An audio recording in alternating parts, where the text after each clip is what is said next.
بسم الله الرحمن الرحیم. السلام علیکم ورحمت الله وبرکاتو. قدرمنو ماته ویلی شي ستاسو د دعاګانو محتاج محمد داود عابد د څو ورځو راسې زه تاسو سره د والدینو د حقوقو په اړه خبرې اترې کوم او بیا د تیر یو پروګرام نه مې تاسو سره د والدینو د نافرمانۍ کولو چې کوم وعیدات دي نو هغه ما تاسو سره روان کړي دي او شروع کړي مې دي په دغه هیله چې موږ تاسو د قرآن او حدیث دغه احکامات وورو او د نورو خلکو د حقوقو سره سره د خپل والدینو د حقوقو هم پوره خیال وساتو.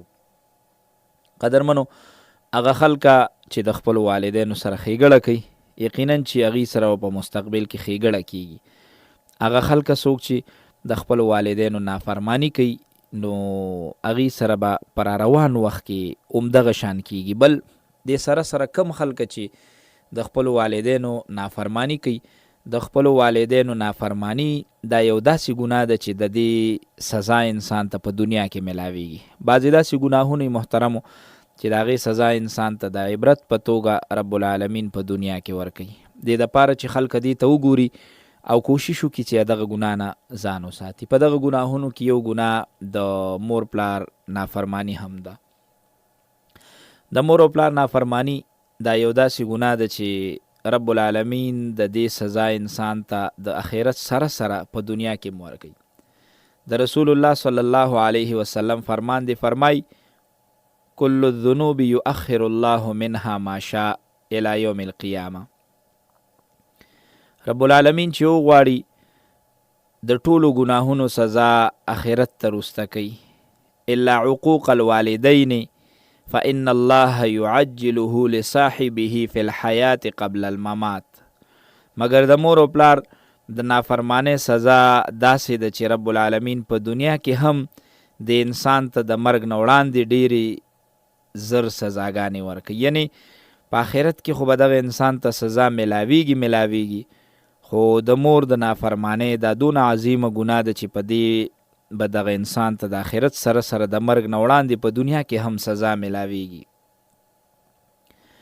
دا خبره ښکاره ده چې په دنیا کې چې هم د خپل والدینو تابعداري او فرمانبرداري کړې ده رب العالمین ده ته داسې اولاد ورکړی دی چې هغه بیا د قدر او عزت کړی دی. لکه د رسول الله صلی الله علیه وسلم حدیث مبارک دی، بروا آباکم تبرکم ابناءکم. تاسو د خپلو پلارانو سره احسان کوئ، نیکی کوئ نو ستاسو بچی به بیا تاسو سره احسان وکړي. یعنی تاسو په دنیا کې د خپلو والدینو سره نیکی کوئ بیا تاسو سره به ستاسو اولاد هم نیکی وکړي. یعنی څه چې دې وکړل حق به در سره کیږي. چا چې په دنیا کې خپل مور او پلار ته نقصان رسولی رب العالمین په دنیا کې د ته داسې سزا ورکړی چې هغه د خپلو بچو بیا د نافرمانی کړې ده. حضرت وهب ابن منبه رحمت الله علیه یو روایت ذکر کوي چې رب العالمین حضرت موسی علیه السلام ته وفرمایل یا موسی وقر والدیک، ای موسی علیه السلام د خپل مور پلار عزت کوه. فانه من وقر والدیه، بېشکه چا چې د خپل مور پلار عزت وکړو مددت فی عمره، زه به د عمر زیات کم. ووهبت له ولدا، ور به کم ده ته داسې اولاد یبره چې هغه به د سره نیکۍ کوي. ومن عق والدیه، چا چې د مور پلار نافرمانی وکړه نو رب العالمین فرمای قصرت عمره، د عمر به زه کم کم. ووهبت له ولدا یعقه، او زه به دته داسې اولاد ورکم چې هغه به د نافرمانی کوي. معلومه شو محترمو، کم خلکه چې د خپلو والدینو سره په دنیا کې احسان کوي، ښېګړه کوي، الله پاک به دله داسې اولاد ورکي چې به بیا د دوی سره احسان او ښېګړه کوي. او کم انسان چې د خپلو والدینو نافرمانی کوي، د هغې سره ظلم کوي، زیاتی کوي، الله به دله داسې اولاد ورکي چې هغه به په سبا ورځ د سره هغه ظلم او زیاتی کوي. او په دنیا کې دا خبرې ډېرې د تجربو نه ثابتې دي. داسې ډېر واقعات مخې ته راغلي دي چې همدغه یو مثال پکې مخې ته راغلی او تجربه پکې شوې ده چې چا د خپل مور پلار سره زیاتی کړې دي، د اولاد بیا را پاسېدلی دي او د سره حق شان زیاتی کړي. یعنی د مور پلار د نافرمانۍ بدل د انسان نه په دنیا کې غشتي کیږي، او دغه شان د مور پلار د فرمان بردارۍ بدل انسان له په دنیا کې ورکولی شي.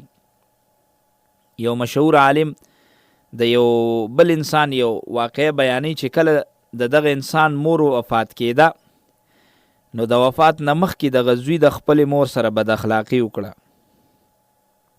دغه مور د علاج ضرورت و، دغه بنده د دغه مور علاج ونه کړ او ډېرې ستغې سپورې ورته ووې.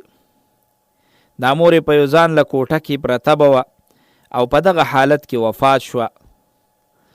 د عالم وی زما دا یقین و چې یو سړی د خپل مور پلار سره څنګه سلوک وکړي، د سره به د ده بچي مقه شان سلوک کوي. دی وی دا خو ما تجربه وه، خو ما یې چې یاره زه به ګورم چې دی سړي د خپلې مور سره داسې سلوک وکړو، زه به ګورم چې ده له الله پاک بچي ورکړي او دی داسې حال ته رسي نو چې ده سره به بیا د خپل بچي څه کوي. دی وی تقریبا چې د هغه خبرې 30 کاله وشو چې د مور وفات شوې وه، نو 30 کاله پس دغه سړی بیمار شو. د ده 3 زامنو، خو په دې 3 واڼو کې یو قسم دی خپل پلار ته نه رانږدې کېده، نه د ده علاج کو، نه د سره ناسته کوله. همدغه شان دقه پلار ته به دې پورې ستغې وې، د ده به یې بېعزتي کوله.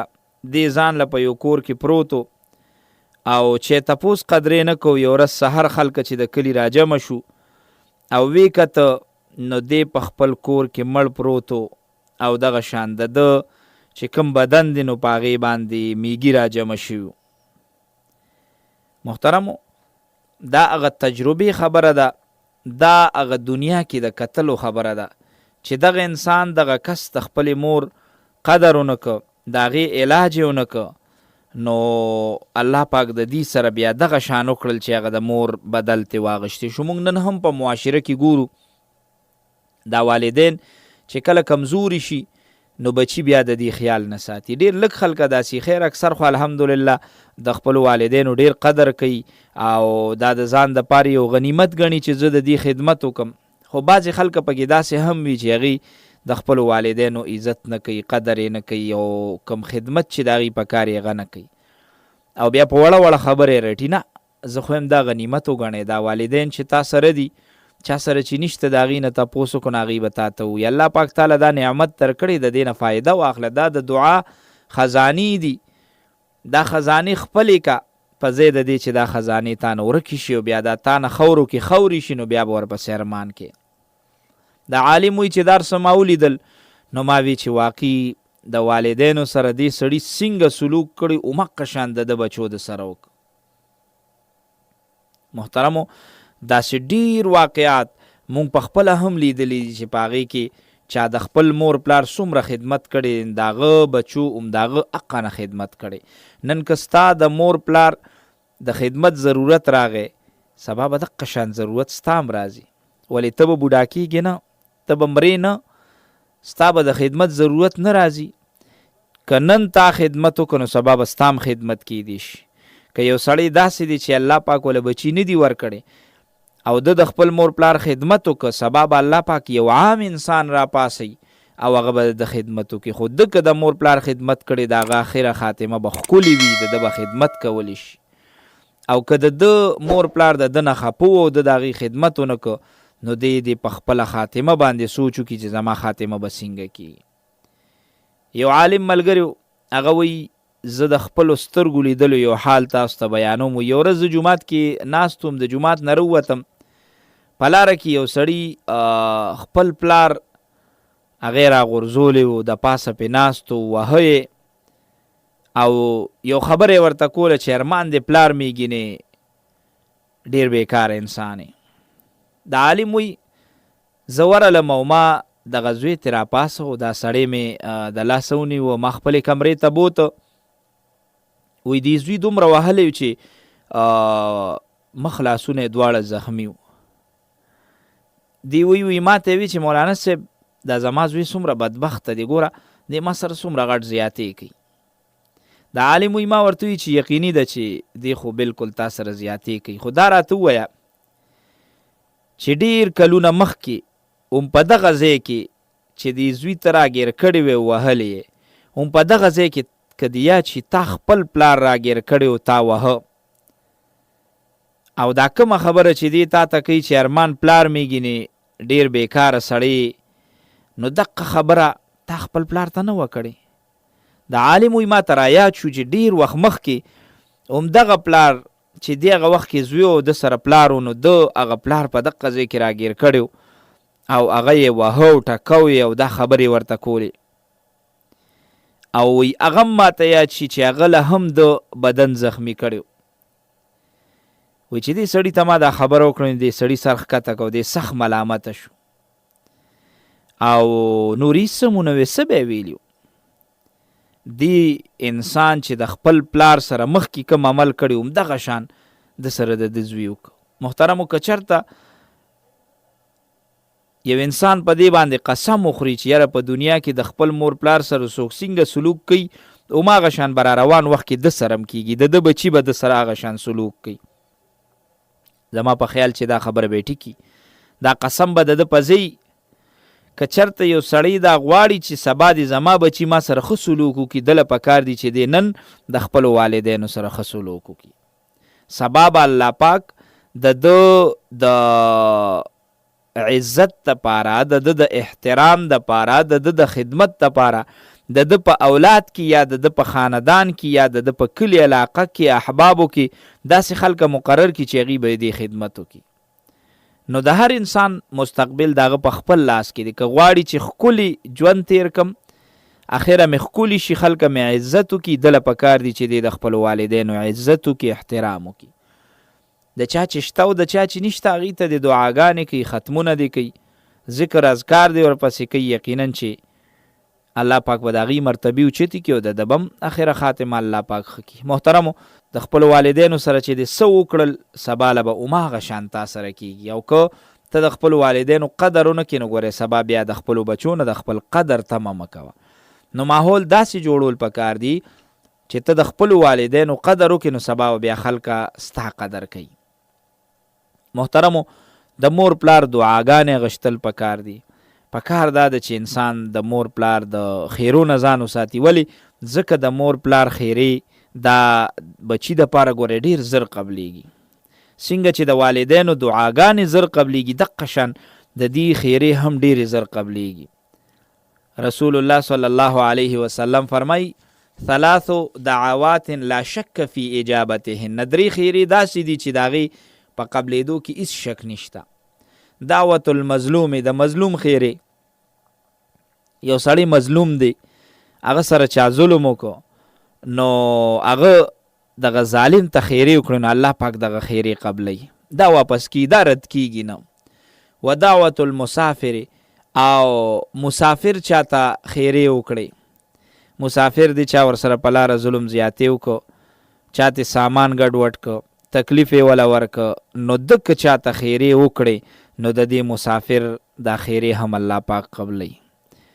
او ودعوت الوالد علی الولد د پلار خیرې د زوی دپاره پلار زوی ته خیرې وکړي نو دا خیرې ډېر زر قبلیږي او که ستاسو ذهن له راځي په تیر یو پروګرام کې د جریج واقعه ما تاسو ته ذکر کړې وه چې 3 ورځې وله مور راله وازې ورته وکړو خو ده په مانځه ولاړو په نفلي مونځ ولاړو خو هغه مور له جواب ورنک مور یې لاړو د مانځه نه وروسته دې ورنه رغی نو مور ورته خیرې وکړې چې اللهم لا تمته حتی ینظر الی وجوه المومسات یا الله زه تا نه دا سوال کوم چې تر هغه وخته پورې دله مرګ مه راولي چې تر څو ده ته د زناګارو ښځو مخونه ونښیي یعنی چې د زنا تهمت پې ونه لګي همدغه شان هغه بیا وشو هغه اوږده واقعه تفصیل سره مخکې ما په یو پروګرام کې تاسو سره ذکر کړی وه نو د مور پلار دعاګانې قبلیږي خو ورسره د مور پلار خیرې هم ګورې قبلیږي البته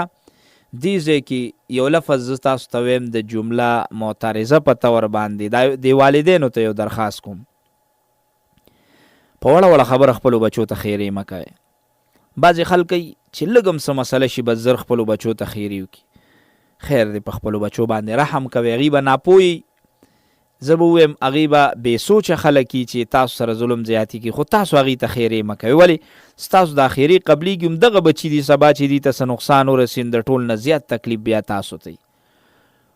محترمو د بچي د تکلیف سره مور ته چې څومره تکلیفي، پلار ته چې څومره تکلیفي، نو د هغې نه صرف یو رب العالمین خبري چې زما دې بچي ته تکلیف ولې دی. او بیا الله دې نه کي یو بچي د مرګه پورې ورسي، د زخم پورې ورسي، د مور د خیرو د وجې نه، د پلار د خیرو د وجې نه، همدقه د مور او پلار زړه ورسره بیا دردېږي. نو ولې تاسو په وړه وړه خبرې مور بچو ته خیرې کوي، پلار بچو ته خیرې کوي؟ دا نه دي کول پکار. خپلو بچو ته هېڅکله خیرې مه کوئ. زیاتې تیو شو ورته ووایئ بچې داسې مه کوه، بد تیو شو بچې داسې مه کوه. خو کم از کم چې ډېر زیات مجبوره نه که نه، نو بچو ته خیرې مه کوه، ځکه ستا دغه خیرې قبلیږي او د دغه بچو به دنیا ګډه وډه شي او بیا په هغې باندې خفې. مولانا عبدالشکور دینپوري رحمت الله علیه فرمای یو ځل زه د ګجرانواله په بازار کې تېرېدم، ناڅاپه یو سړي را باندې اواز وکړ. دی وایي زه ډېر تیز وم، چېرته څه مجبوري مې و، ضروري کار پسې روان وم. وایي ما هغه سړي پسې شاته ونه کتل.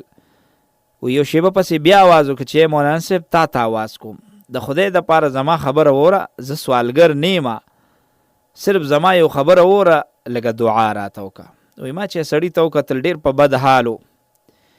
وایي زه ورغلم.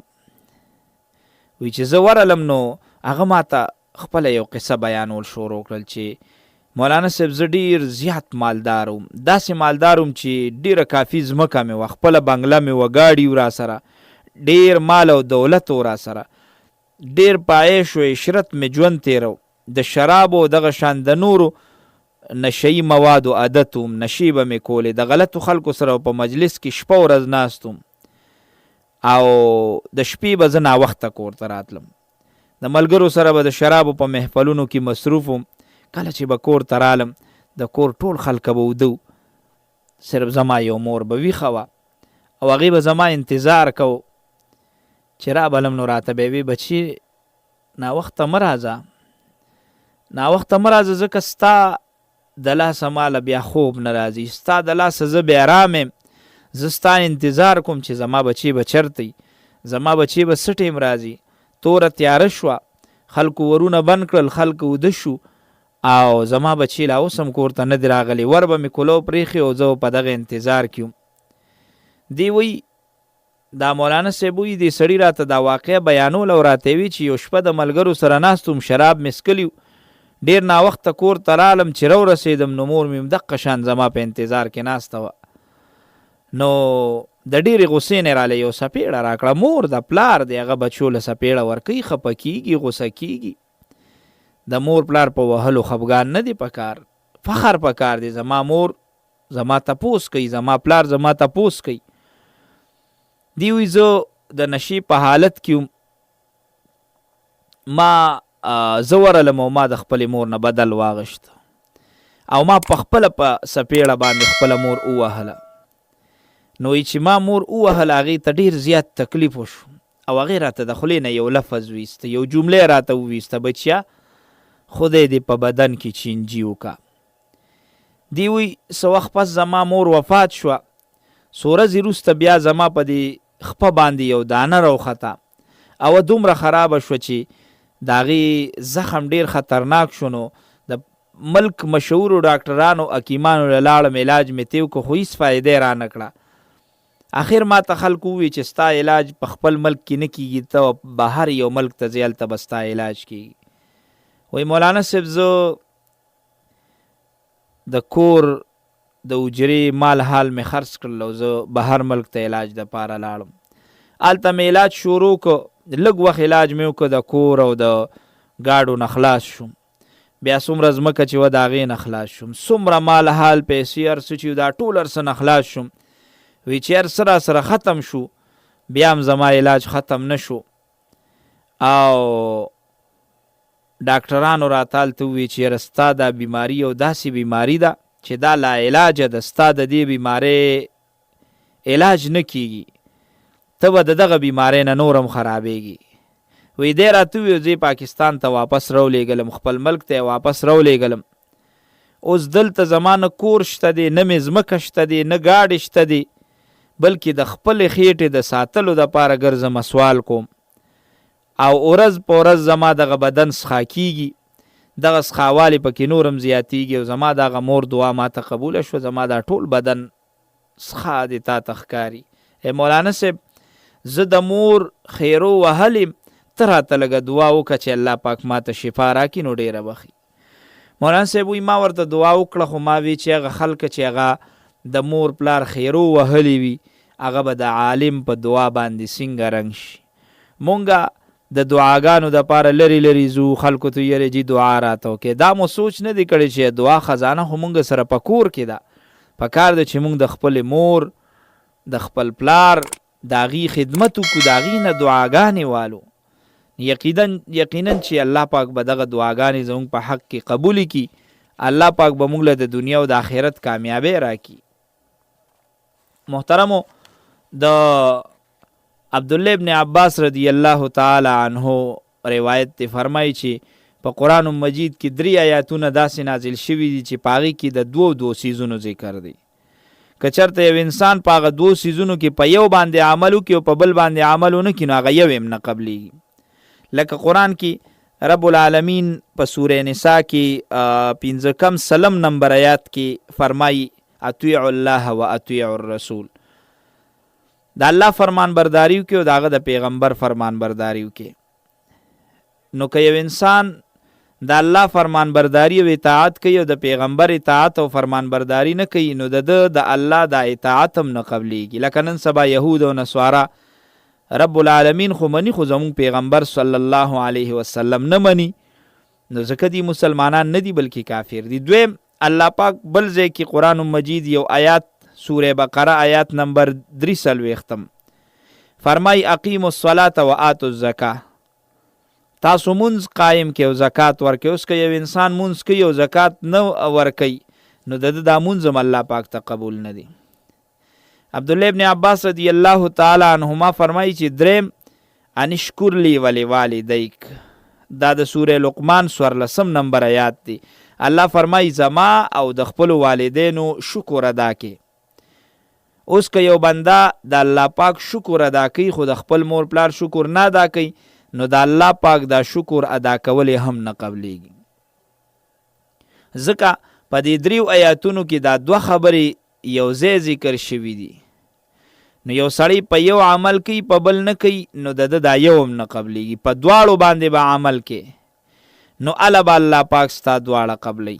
نو په دې کې اخیری ذکر دا دی چې الله فرمایي زمام شکر ادا کوي او د خپل والدینو شکر ادا کوي. نو که د خپل والدینو شکر نه ادا کوي او د الله شکر ادا کوي نو دغه شکر دې نه قبلیږي. محترمو، معلومه شوه د دغه قرآن د آیاتونو نه د دغه احادیثو نه کم چې ما تاسو ته ذکر کړل چې انسان د خپل والدینو شکر ادا کړي نو د الله ادا کړی شوی شکر به هم قبلیږي. محترمو، کم انسان چې د خپل مور پلار نافرمانی کوي الله پاک د هغه نیک عملونه نه قبلی. نبی علیہ السلام فرمایي 3 کسان داسې دي چې رب العالمین د هغې نه فرض عبادت قبلی نه نفل عبادت قبلی. یو په هغې کې د مور پلار نافرمانه دی، دویم چې په چې احسان وکړو هغه احسان ورته بار بار یادوي، دریم هغه چې الله د ده په تقدیر کې څه لیکلي او دی د تقدیر تکذیب کوي یعنی تقدیر نه مني. بل حدیث مبارک کې راځي 3 کسان داسې دي چې د هغې د عمل کولو په وجه د دغه انسان د دغه عمل د ته فایده نه رسي. یعنی نیک عمل کوي نو دا نیک عمل به ورته څه فایده نه ورکوي. یو هغه چې الله سره شریک جوړوي د نیک عملونه به ده ته فایده نه ورکوي. دویم د مور پلار نافرمانه که دی نور ډیر نیک عملونه کوي خو مور پلار ته خفه دي نو د دغې په وجه به الله پاک د نور عملونه نه قبلی. او دریم هغه کس چې میدان جنگ کې جهاد کو جهاد نه په نیمه کې وتښتېد نو الله پاک به د نور عملونه نه قبلی. محترمو، د ټولو خبرو خلاصه ده چې د مور پلار فرمان برداری انسان له پکار دي چې وکړي او د مور پلار د نافرمانۍ نه ځان وساتي. د پروګرام وخت را سره پای ته رسي. انشاءالله العزیز بل پروګرام کې بیا تاسو سره خبرې اترې کوو. تر هغه پروګرامه ستاسو دعاګانو محتاج محمد داود عابد ستاسو نه اخلي اجازه په دغه کلماتو چې هر ځای کې الله مو راته تل خوشحاله کامیاب او کامران لره د لوی الله